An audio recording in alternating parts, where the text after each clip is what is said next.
Hey everybody, how's it going? Today I thought I'd show off my Ulforce deck profile. This was a deck I used at my local tournament. I ended up going 4-0 with it. We have about a 20 player base. Normal tournaments we usually get about 16 to 18, but we do have 20 people in total. They're signed up ready to go at our tournament. And at my tournament, I ended up playing against a Shine Greymon. I played against the red yellow control deck that has been floating around. I played against a mirror match of Ulforce, and in the final round, I played against an Imperial Dramon blue deck. So again, I went completely undefeated, went 4-0. The only game I 2-0'd my opponent was the final round. That's just because I had really good security and I was able to really lock down the game early. But the other games, it was a bit of a struggle for, but we ended up getting the win in the end, so it was all good. So let's start off with the babies. The Digitama we are running are going to be 4 of the Demi Vmon. This is the one with the ability to gain 1000 DP when unsuspending.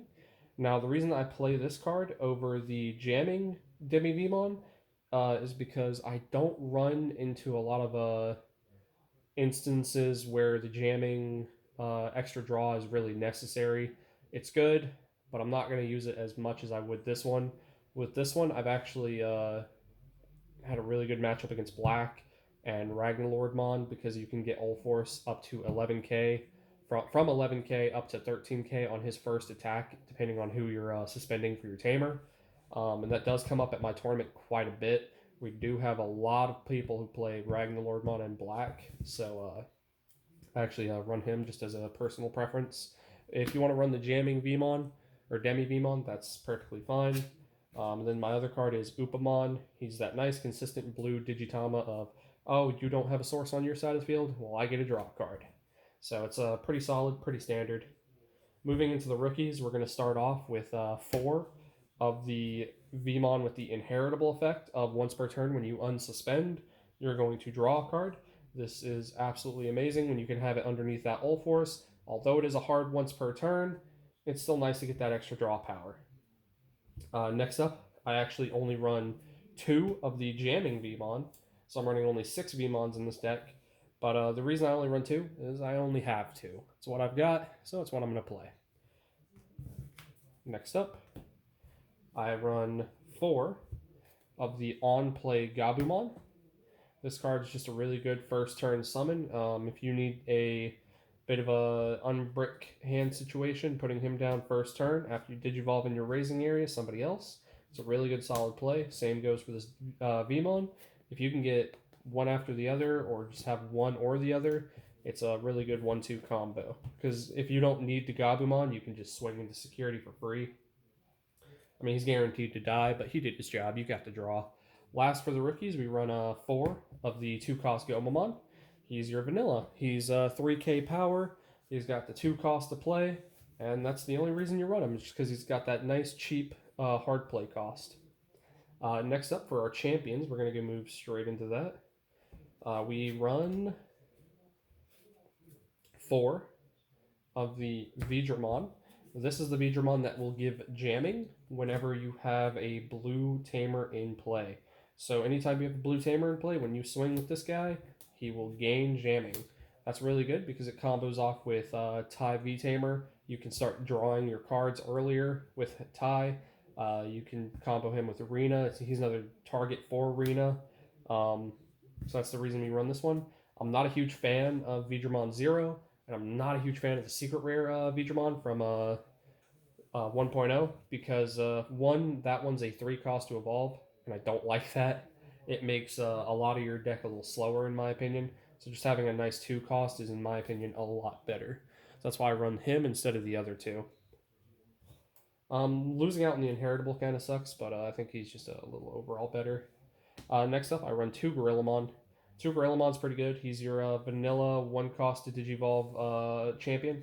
So he's just a really solid overall vanilla. Being able to Digivolve for 1 and put your opponent to 1 memory on their first turn is really good. Green players love doing that. Next up, I'm running the 4 Grizzlymon. Grizzlymon is really important in this format because of decks like the Rookie Rush, the counter plays for Imperial Dramon, and even the mirror match. being able to put a blocker out first turn to really stop that Veedramon from getting that free early swing, and then they hit the X-Veemon on top of him and get another swing. So just being able to stop your Imperial Demon specifically from checking like 4 security in one turn, you really need to run blockers this format, especially since this deck is super setup heavy. So moving on to the next, we have our level 5s. We're going to be running 4 Arrow Veedramon. This is the best level 5 in your deck. The reason he's the best one is because not only when you Digivolve do you get to unsuspend any blue Digimon as long as you have a Tamer in play, he also gives jamming as an inheritable when you unsuspend. So the fact that he can give jamming to any Digimon that unsuspends makes him super clutch. Basically means you can give Omnimon jamming, you can give All Force jamming, and if you don't even have the Omnimons, you want to run a more budget variant, you can even tech in starter deck Metal Garurumon, and he will give him jamming as well. And it's just overall a really good card. Being able to unsuspend any blue Digimon is pretty clutch as well. If you really need to get an extra attack off All Force and you have like a blocker on the field, you can Digivolve on top of him, unsuspend the All Force, and then attack again. And then you also have the Arrow Veedramon who can attack as well. Next up, I run 2 Zudomon. Zudomon is just that easy hard cast of, well, easy. He's a hard cast of 7, and if you do that, you get to draw 2 cards. Otherwise, he's a 3 to Digivolve, and when attacking, if your opponent has if your opponent has a Digimon with no sources on their side of the field, gain a memory. That is not a once per turn. So every time All Force unsuspends and swings again, you can just keep gaining memory off of that, and that's a really good combo. If you don't want to run him, there is a few other cards you can run. Probably either Monzaemon just for a cheap evolution, or even the Weregarurumon, whether it's the starter deck one or the promo one, because both of those can give your All Force security check +1, and that's actually really good as well. Next up, I'm running only the 4 level 6s, and that would be the 4 All Force.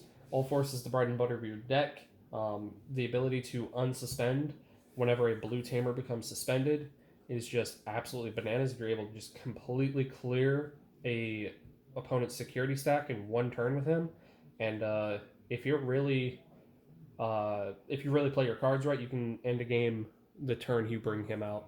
If you can bring him out and then just swing, you can end the game just like that. He's great. Not to mention, on top of that, the first time he unsuspends, you will gain a memory as well. It is only the first time. It is only a once per turn, but still, if you have a tamer that puts you to 3 memory, and then you hit the All Force, you're automatically guaranteed 4, which is really good. Next up, as I did mention, we are running Omnimon. I have 2 of him in this deck. I think 2 is all you really need.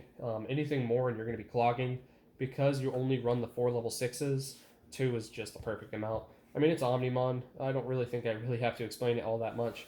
He's one of the only forms of removal this deck has.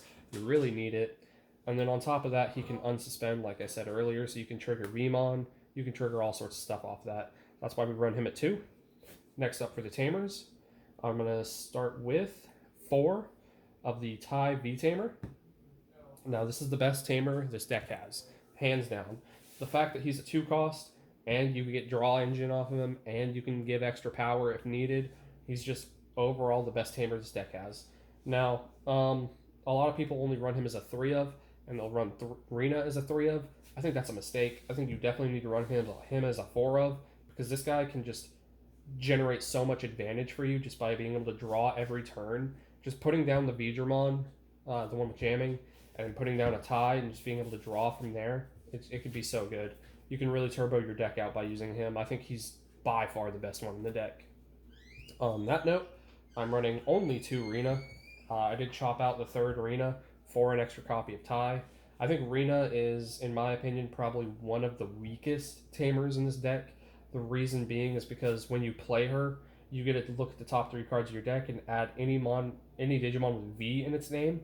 And I'm only running the 6 Veemon, the 4 Veedramon, the 4 Arrow Veedramon, and the 4 All Forces. So there are going to be a lot of times when you play the Rena and you just don't get anything off of it. In tournament, I swear, I played Rena, I revealed Cactus Breath, Hammer Spark, Omnimon.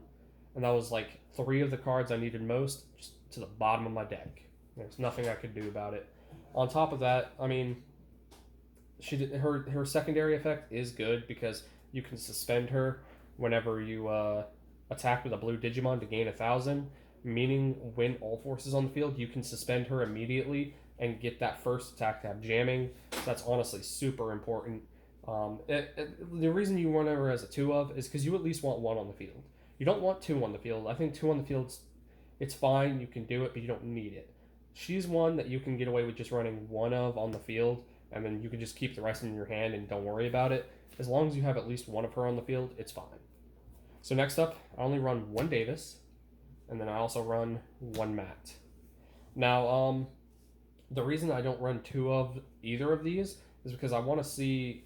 honestly, seeing either of them is fine. So Davis, he's got that good effect of just being able to search your deck for an extra Digimon. Any blue Digimon or any blue or any green Digimon, you just get to add 1 or both to your hand. So that's really good. We don't run any green, so you don't really get much off of that second. But just being able to grab any blue Digimon from your deck is pretty good, as long as it's in the top 3 cards. And then it's one of those tamers that sets your memory to 3.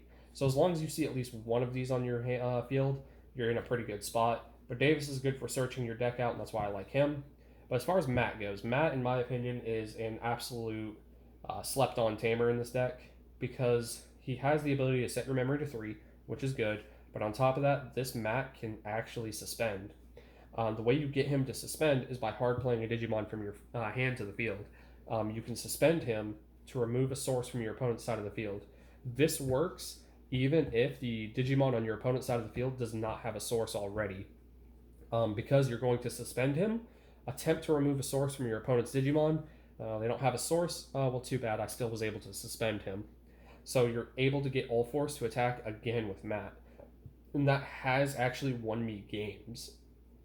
Because I was able to hard summon like the 2-cost Gomamon, the 3-cost Gabumon, anything like that, being able to suspend him and then get Ulforce an extra attack, it has won me games. So I absolutely love Matt in this deck, but like I said, if you see one or the other, it's fine.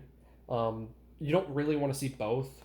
If you do, I mean, you could play both, but I think it's kind of unnecessary to play both.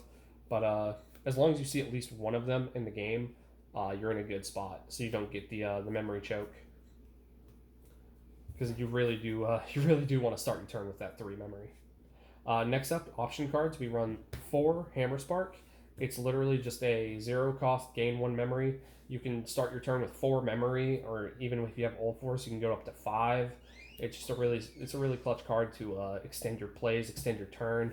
Not to mention, if they hit it in security, it will neg them 2 memory. So if they're sitting at 1 memory and they hit a Hammer Spark in your security, look at that, your turn's over. That comes up quite a lot. And then last but not least, I run 2 Cactus Breath. This deck really lacks removal, and although I think Cactus Breath is probably one of the worst forms of removal in the game, because it's not really removing the Digimon from play, it's kind of just delaying its return. And because of that, I feel like it's probably the weakest of the 3 starter deck removals. Sure, if you hit it in security, it's a really good clutch thing that can happen. I won the game against the Imperial Dramon player because in game 1, I had 1 security was a Cactus Breath in each game. So when he went to attack with Dino Beamon, he hit a Cactus Breath. I spun it back to his hand and I stopped the Imperial Dramon from coming out. And then game 2, the exact same thing happened. So I was just really unlucky on his part. But I mean, having to play this as a 7 cost from your hand, it really doesn't. It just doesn't justify its cost. If you have this in your hand, you're just gonna sit there and think to yourself like, man, this is really a dead card right now, because it's just so expensive. And on top of that, you're not really getting your full worth. Because if you're at 1 memory and you have to Cactus Breath something back to their hand, 9 times out of 10 they're just gonna rebuild it. They're just gonna get it right back out. I don't really think there's really an instance where Cactus Breath is better than a Gaia Force or even like an Eden's Javelin or any of the other removal that Yellow has at this point. It's I think one of the weakest removal cards. Like, sure, you can dodge stuff like Millennium Mon's effect, you can dodge any purple matchup really, but that's really specific. I mean, it's a good card against Mega Zoo because you're forcing them to replay that same Mega again. But overall, I think it's the worst of the removals. But you do want to run it. If you don't want to run it, there are some other cards you can run. You can add an extra champion. You can add an extra ultimate. But I just think having the extra removal just for the chance of it hitting in security and for those really sparse situations where you're going to have to play it from hand. But overall, that was just it for the deck. If you guys have any comments, if you guys want to tell me what you guys think, tell me how wrong I am about playing this Veedramon over the other ones. I mean, I just don't like them. They suck. But anyway, that's all for this video, guys. Next time, I'll probably be showing off my undefeated green deck that I ran at my locals as well. But for now, we will see you next time.